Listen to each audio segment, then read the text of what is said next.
Terima kasih Anda masih bersama kami di Kompas Sulsel. Saudara, kita ada di sesi dialog. Kita tahu bahwa Indonesia, bahkan Presiden Republik Indonesia menyatakan bahwa Indonesia saat ini sedang darurat narkoba. Narkoba masuk di setiap sendi kehidupan masyarakat di Indonesia.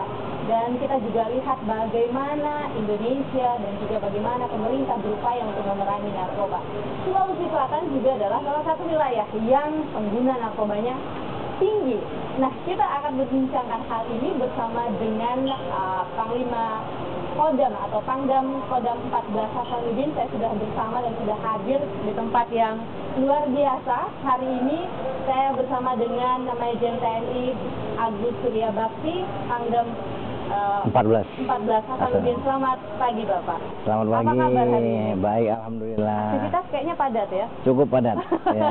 Apalagi di tengah pilkada lebih padat lagi ya? Di tengah pilkada, di tengah musim hujan seperti ini, luar biasa. Luar biasa. Tapi tetap sehat Pak? Sehat, alhamdulillah. Pak, kita berbicara soal narkoba. Indonesia darurat narkoba ini Pak. Anda sendiri melihat masalah narkoba, kita berbicara yang besar dulu di Indonesia, seperti apa Anda lihat saat ini? Iya, saya setuju bahwa saat ini Indonesia mengalami darurat di bidang narkotika.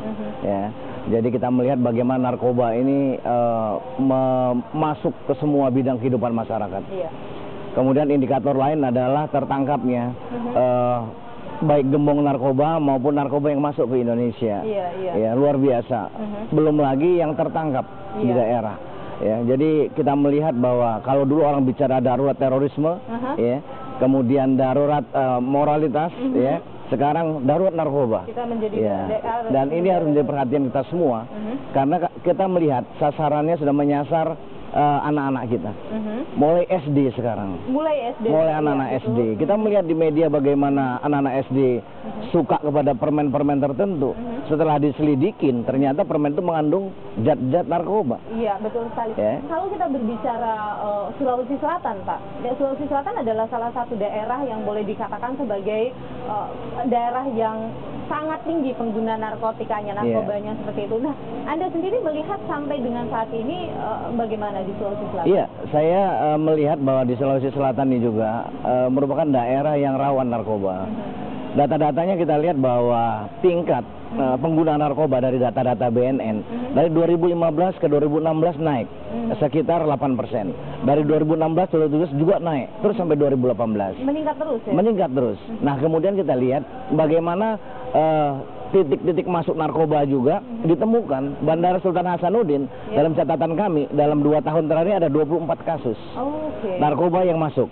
Belum lagi daerah-daerah yang lewat darat, ya, misalnya di pelabuhan-pelabuhan laut, di Pari-Pari misalnya, kemudian di Mamuju, perbatasan Mamuju, itu banyak sekali.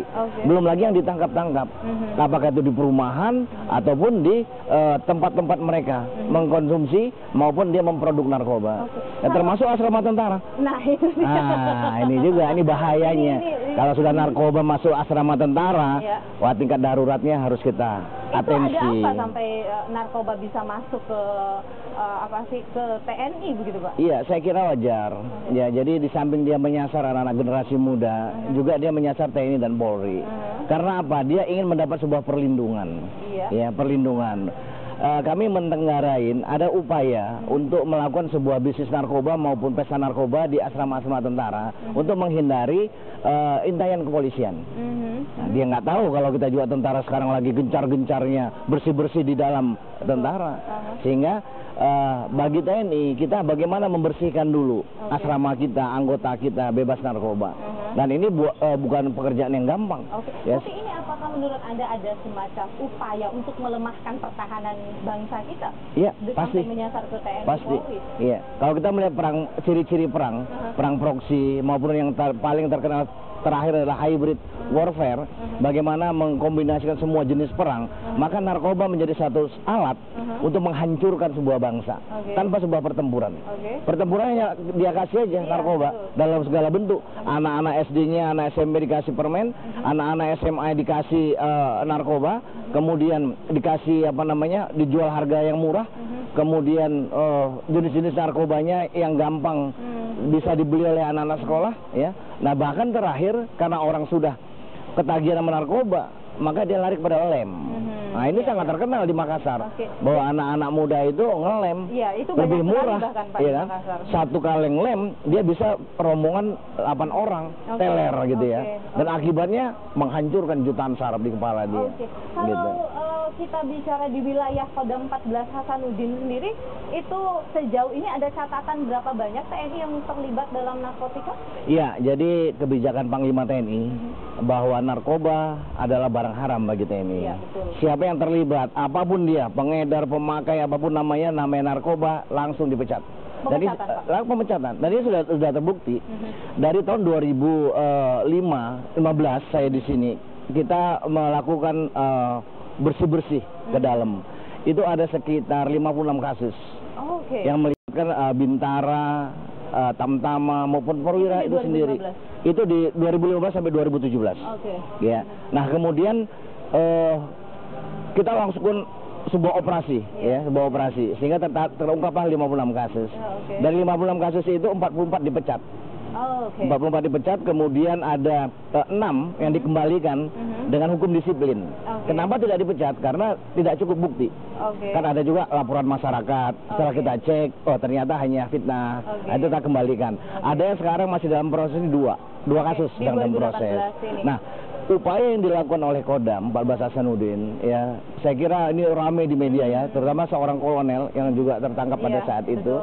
Nah, kemudian akibat operasi yang dilakukan bersih-bersih dalam TNI tubuh Kodam 14 Hasanuddin mampu menurunkan tingkat pelanggaran narkoba. Sampai dari 2015 sampai 2016, itu pada 2016 terjadi penurunan sekitar 8,3%. 8,3%. Kemudian kita gencar lagi, ya.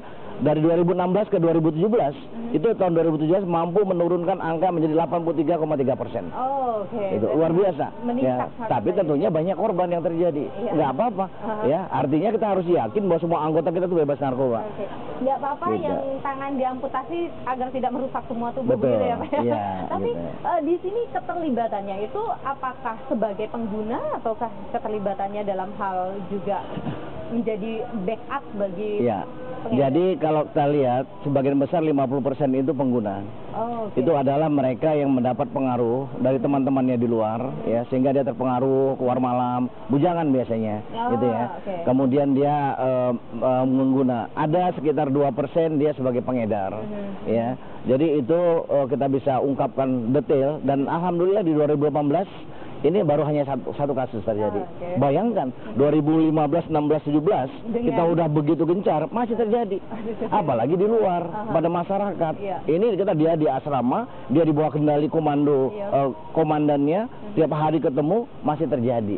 Kita tahu bahwa ranah untuk memberantas narkoba kita punya BNN, kita punya Polri seperti itu. Tapi TNI juga tentu saja punya peran yang sangat signifikan dan aktif untuk ikut memerangi dan juga mengedukasi masyarakat tentang pentingnya menjauhi narkotika. Seperti apa di situ dalam lingkup Kodam 14 Hasanuddin, nanti kita boleh bahas Pak usai jeda berikut ini. Saya akan kembali usai jeda berikut ini dengan pembicaraan yang lebih jauh tentu saja lagi, bagaimana TNI kemudian ikut berperan aktif untuk bisa mengedukasi masyarakat, utamanya adalah anak muda Pak di sini ya, menjauhi narkotika. Tetaplah bersama kami.